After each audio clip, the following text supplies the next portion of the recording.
이번 시간에는 3장 코틀린 기본문법 중에 8번째 널 세이프티에 대해서 알아보겠습니다. 먼저 널 세이프티, 널 안정성을 이해하려면 널에 대해서 이해가 선행돼야 하는데요. 널에 대해서 한번 알아보도록 하겠습니다.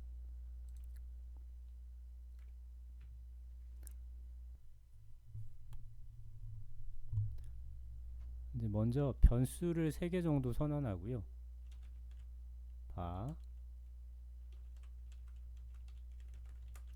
첫 번째 변수에는 스트링으로 선언하고 메시라는 값을 넣겠습니다. 그리고 두 번째 변수는 넘버라는 변수에 널이라는 의미의 값을 넣겠습니다. 이건 정해져 있는 거고요. 널을 넣기 위해서는 이 변수를 정의할 때 물음표를 붙여줘서 나는 널을 넣을 수 있는 상태야 라고 해주는데, 이거를 널러블이라고 합니다. 그리고 또 한 번 널을 쓸 텐데요. 뭐를 써볼까요? new variable이라고 할까요? 여기에는 우리가 나중에 안드로이드를 개발하면 만나게 되는 액티비티를 널러블로 선언하고 널을 이렇게 한번 넣어볼게요. 이게 널을 사용하는 이유는 변수를 처음에 선언하고 값으로 초기화하는데 특성 값을 넣지 않고, 예를 들어서 인티저 같은 기본형 같은 경우는 숫자 값 0으로 초기화할 수 있겠죠. 그죠? 근데 내가 이런 기본형이 아니라 클래스의 경우는 new를 하지 않으면 담을 수 없는데, new를 하면 메모리 공간을 차지하기 때문에 이게 생성될지 아닐지 확정되지 않았을 경우는 널로 초기화하는 경우가 있습니다. 그래서 자, 이렇게 3개의 변수를 선언했는데 이렇게 널로 초기화를 하게 되면 이 변수의 값이 들어가는 건 전부 다 메모리에 그 값이 들어가는데요. 널도 메모리에 공간을 가지고 있습니다. 그래서 위에 같이 3개의 변수를 선언을 하고 메시라고 마이네임 변수에 값을 넣어주면 이 메모리에 메시라는 공간이 생겨요. 근데 이 널이라는 것도 하나의 값인데 내가 생성하지 않았지만 시스템에 이미 하나가 만들어져 있습니다. 이 널이라는 공간이 만들어져 있어서 내가 특정 변수에다가 널이라고 해주면 이 변수는 요 널이 있는 공간을 쳐다보게 돼요. 널도 여기를 차지하는 하나의 오브젝트 형태로 존재하는 거거든요.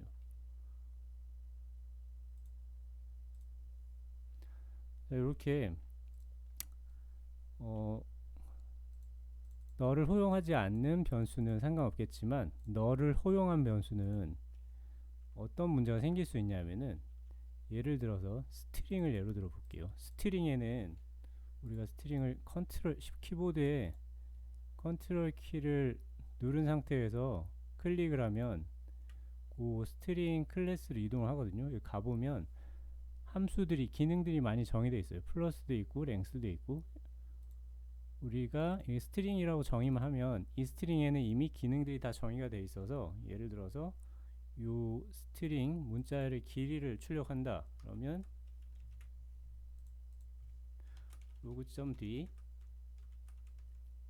널 테스트라고 할게요. 문자열의 길이는 my name.length라고 이미 정의되어 있는 기능을 불러다 쓸 수 있어요.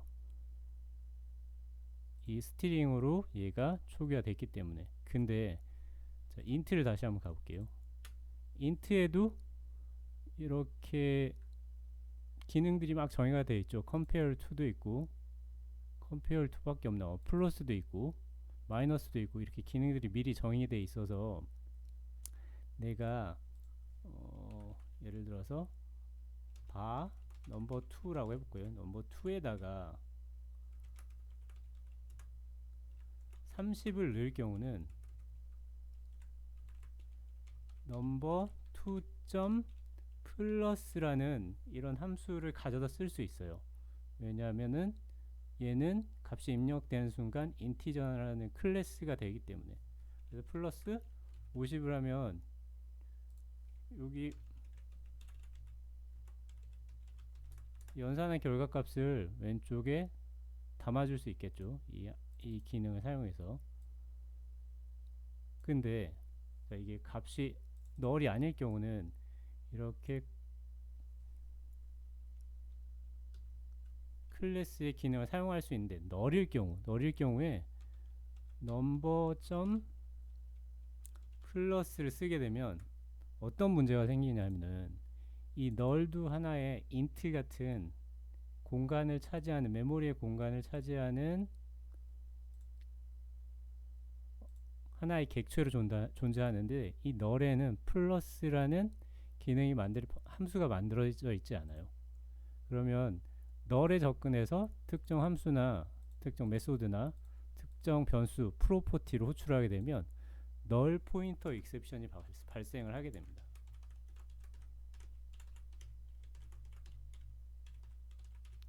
대표적으로 앱이 죽는 가장 많은 케이스가 이 널 포인터 익셉션 때문인데요. 개발자들이 코딩을 하다 보면 변수를 미리 선언해 놨는데 이걸 널 상태로 호출하는 케이스가 종종 있어요. 그러니까 코드량이 막 몇만 줄 이렇게 넘어가면 다 체크할 수 있는 건 아니거든요. 그래서 이런 널 포인터 익셉션을 방지하기 위해서 나온 게 널 세이프티입니다. 그러면 코틀린 널 세이프티를 어떻게 만들었냐면, 일단은 자, 앞에서 널러블에 대해서는 미리 설명을 드렸죠. 그래서 널을 입력할 수 있는 변수는 물음표를 붙여서 얘는 널이 허용되는 거라고 알려줘서 개발자에게 환기를 먼저 시켜줄 수 있습니다. 그리고 또 하나는 1번이 널러블이고요. 두 번째는 이렇게 널러블로 선언된 거를 아무런 조치 없이 호출을 하게 되면, 얘는 널인데 얘가 지금 값이 들어왔을 때의 상황을 가정해서 함수를 호출했잖아요. 근데 여기는 값이 들어왔을지 안 왔을지는 아직 모르는 상태죠. 이럴 경우에는 아예 이 안드로이드 스튜디오 이 아이디 상에서 야, 이건 에러가 날 수 있어 라고 알려주는 겁니다. 그래서 이 널러블 같은 경우는 세이프 콜이라는 게 있어요. 그래서 널러블로 선언된 변수에 물음표를 붙여주면 이건 세이프 콜이라고 하는데요. 한번 빼볼게요. 아까 값이 안 들어갔을 때고. 자, 이 넘버 값에다가 값이 아무것도 안 들어간 상태에서 37을 더하면 이렇게 빨갛게 점 사이에 점 아래에 빨간 밑줄이 생겼죠. 오류가 날 수 있으니까 확인하라는 거고요. 그래서 요 세이프 콜 물음표를 붙여주면 이 넘버라는 변수가 값이 할당되지 않은 아직 너를 바라보고 있으면 요 물음표 다음에 코드가 실행되지 않습니다. 그래서 내가 result 이렇게 해주면 요 리절트를 연산하기 위해서 원래 세이프 콜이 없으면 넘버 점 플러스를 호출하는 순간 널 포인트 익셉션이 나서 앱이 죽어요. 근데 이 물음표를 붙여줌으로써 이 물음표 다음을 실행하지 않기 때문에 그냥 요 리절트에는 널이 들어가고 앱이 다운되지는 않습니다. 그래서 이런 널 포인트 익셉션에 대처하기 위해서 일단 1번은 널러블, 두 번째로는 이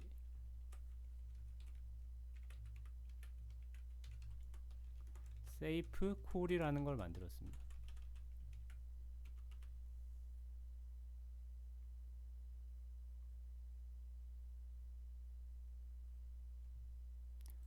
자, 그리고 근데 한번 보죠. 여기서 만약에 이 세이프 콜을 쓰든 어쨌든 이 리절트를 사용을 하게 되면 똑같은 상황이 발생하죠. 리절트, 예를 들어서 리절트 점 플러스를 호출할 수도 있을 거잖아요.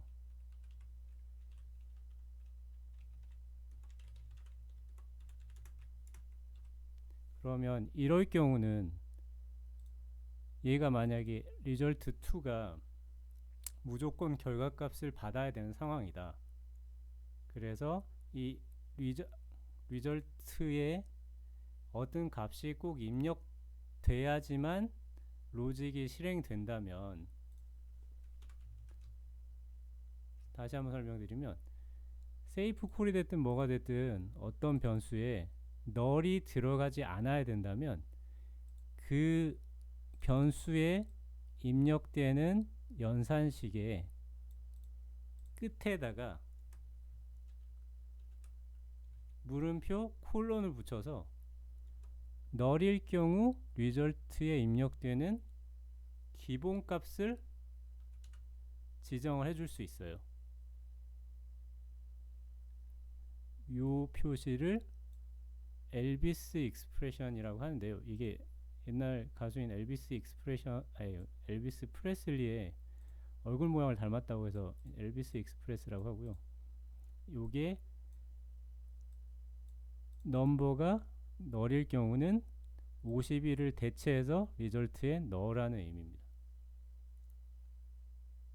그래서 요 리절트 값은 절대로 널이 들어가지 않아요. 세이프 콜도 썼고 엘비스 익스프레션도 썼기 때문에. 그래서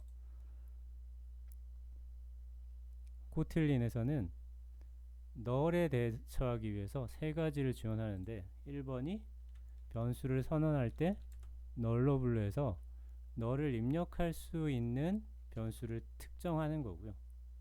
두 번째가 널로 분류 선언됐다면 세이프 콜을 강제해서 널 포인트 익셉션이 발생하지 않게 해주고요.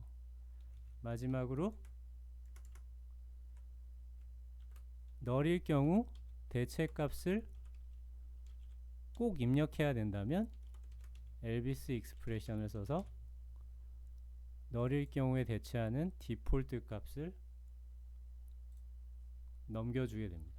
이렇게 크게 세 가지로 널에 대한 안정성을 유지할 수 있게 해줍니다.